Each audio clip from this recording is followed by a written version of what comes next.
वरना पछताएगा। भगवान की आंखों से तू बच नहीं पाएगा, तू बच नहीं पाएगा।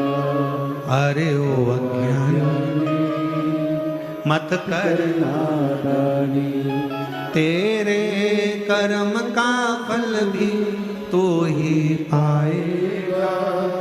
जैसा किया तूने तेरे आगे आएगा। मत बुरे कर्म कर बंदे, वरना पछताएगा। भगवान की आंखों से तू बच नहीं पाएगा, तू बच नहीं पाएगा।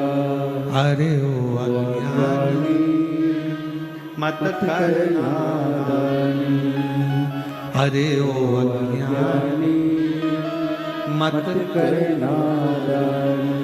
अच्छा समय मिले तो खूब, भगवान ने मौका दिया है, वैभव दिया है, धन दिया है, दौलत दी, सत्ता दिया, तुम्हें ज्ञान दिया, तुम्हें विद्वत्ता दी, तो अच्छा वक्त अगर परमात्मा ने दिया है तो उसको समर्पित करो दीनहीन की सेवा में।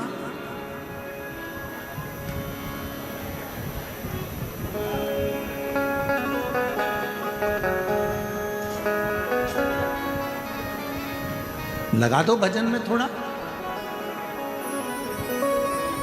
पार्वती मैया का नित्य विचार था कथा को श्रवण कर। अमरनाथ जी की गुफा में जाकर करा क्या मां जगत जननी जगदम्बा ने? केवल शिव जी से कहा मुझे कथा श्रवण करा दो, जिसके लिए मेरा जन्म हुआ है। मैं सती बनकर जन्मी थी, कुंभज बाबा के आश्रम में आप मुझे लेकर गए थे, पर वहां मैं कथा नहीं सुन पाई। मेरा मन नहीं लगा, मेरा चित्त नहीं लगा।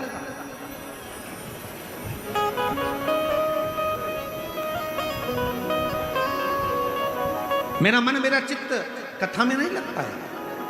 इसलिए मैं आते आते भी राम जी की परीक्षा ले ली। जान नहीं पाई कि ये सम्मुख में खड़े हुए परमात्मा भगवान श्री राम है। मैं तो सोची कि आप किसके लिए आंसू बहा रहे हो?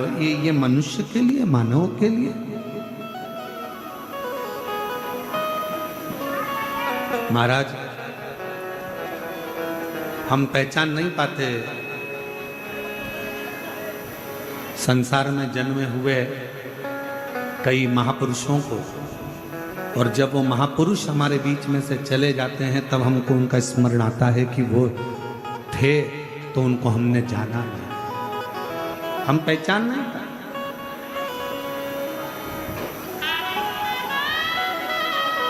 कुछ मौका लगा है प्राप्त।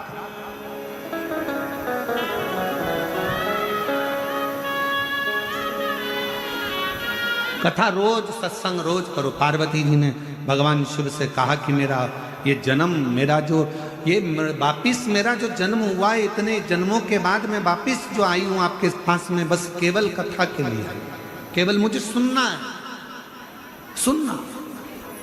और सुनना बहुत कठिन विषय है। आज के जमाने में सबसे ज्यादा कठिन विषय ही सुनना है। आज के जमाने में बहू भी तड़ाके से कह देती है अपनी सास से, मैं किसी की नहीं सुनूंगी। क्या मैं सुनने के लिए आई हूं? और सास भी तड़ाके से कह देती है, ये कल की आई, मैं इसकी सुनूंगी। बहू कह देती है मैं किसी की नहीं सुनूंगी, सास कह देती है मैं ये कल की आई इसकी सुनूंगी।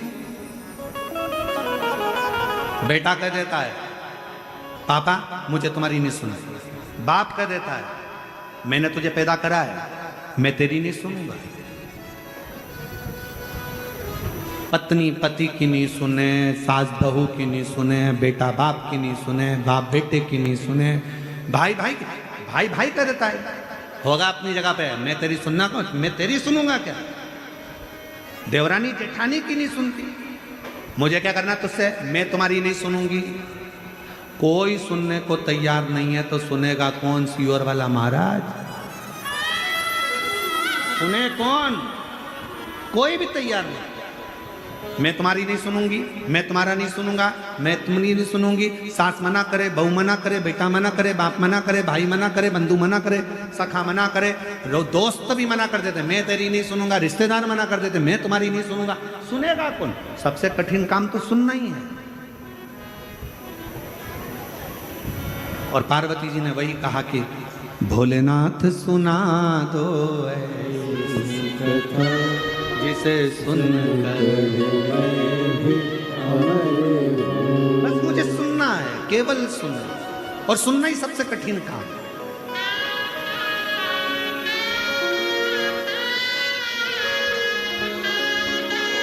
भगवान राम जी ने भी कहा ना सबरी को कि बस सुन ले। प्रथम भगति संतन कर संगा, दूसरी रति मम कथा प्रसंगा। सुनो, जितना सुनोगे उतना भगवान तुम्हारे नजदीक में आ जाएगा। राम जी को आने का कारण ही यही था कि शबरी ने मातंग बाबा की सुनी बहुत, अपने गुरुजन की सुनी बहुत, सुनती रही, कथा सुनती रही, सुनती रही, सुनती रही, और भगवान आ गए।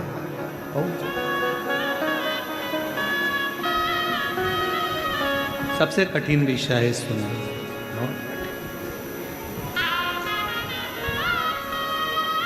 बहुत कठिन विषय। और उसमें भी जब कोई हरि चर्चा हो, शिव चर्चा हो, राम चर्चा हो, प्रभु की चर्चा हो, तो वो सुनना और कठिन, बहुत कठिन। जैसे ही सुनने का मौका आएगा तो कई माताएं तो 2-3 बार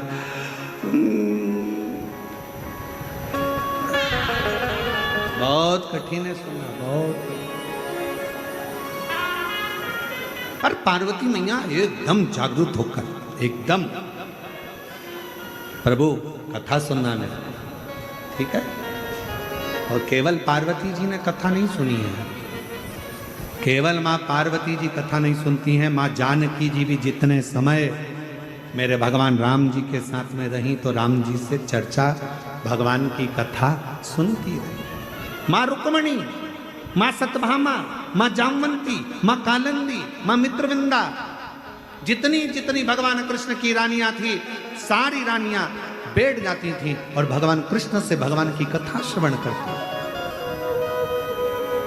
और कितना सुंदर था, एक प्रसंग सुनाया महाराज, वो प्रसंग आता है कि सतभामा जी एक दिन मौका पाली और माँ सतभामा जी ने देखा एक बार भगवान कृष्ण को एकांत में बैठे हैं, शांति से बैठे हैं, एकदम मौन होकर बैठे हैं, स्तुप्त होकर बैठे हैं। सतभामा जी पहुंच गई भगवान कृष्ण के पास।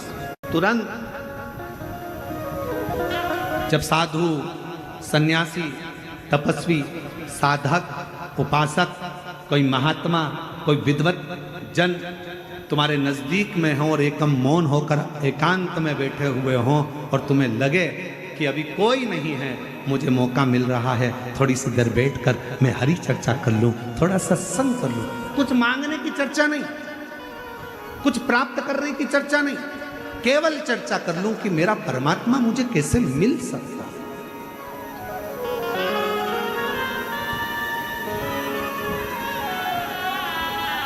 मुझे मेरा भगवान कैसे मिल सकता है, बस वो मुझे मिल जाए, वो मुझे प्राप्त हो जाए। सतमामा जी ने विचार करा कि आज भगवान कृष्ण एकदम मौन होकर बैठे हैं, शांति से बैठे हैं, चुप बैठे हैं, प्रयास करती हूँ कि मैं थोड़ी देर जाकर उनसे चर्चा करती हूँ कि मैं कुछ सत्संग कर लेती हूँ। और सतमामा जी ने देखा ना रुक्मणी जी थी, ना मित्रविंदा थी, ना लक्ष्मणा थी, कोई नहीं थी, ना जामन कोई। और पहुंच गई माँ सतभामा, भगवान बैठे थे, बस कथा ऐसी उपस्थिति है, कथा ऐसी उपस्थिति, बैठ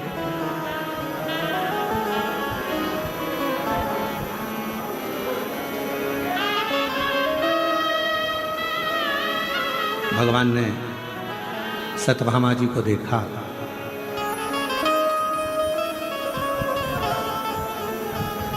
भगवान कृष्ण मुस्कुराने लगे। ईश्वर और औषधि ये दोनों एक समान है। कौन कौन? जम के बोलो।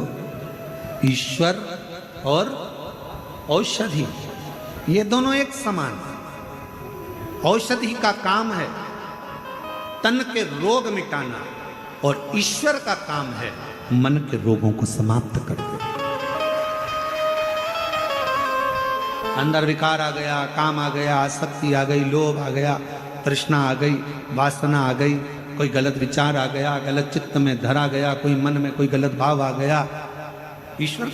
ईश्वर और औषधि दोनों एक समान है। औषधि का काम है तन में अगर कोई रोग आ गया तो वो औषधि मिटाएगी।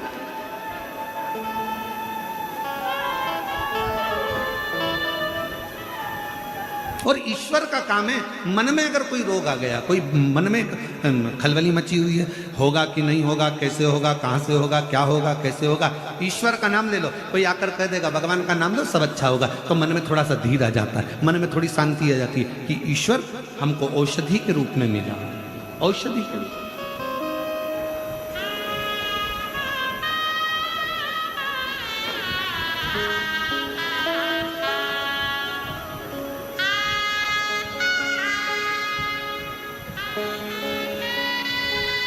बस उसको शिव नाम में भगवान कृष्ण के पास पहुंच गई सत्यभामा जी, बैठ गई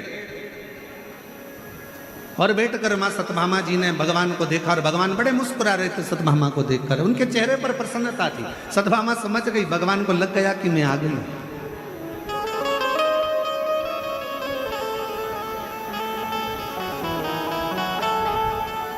एक असली साधु संत तपस्वी की पहचान ही यही है। सामने खड़े हुए व्यक्ति का चेहरा देखकर वो जान जाते हैं कि इसको चाह क्या है, क्या इसके अंदर कितनी परमात्मा से मिलने की एक जिज्ञासा, एक ललकता इसके भीतर उत्पन्न हो कितनी। और मेरे भोले तेरा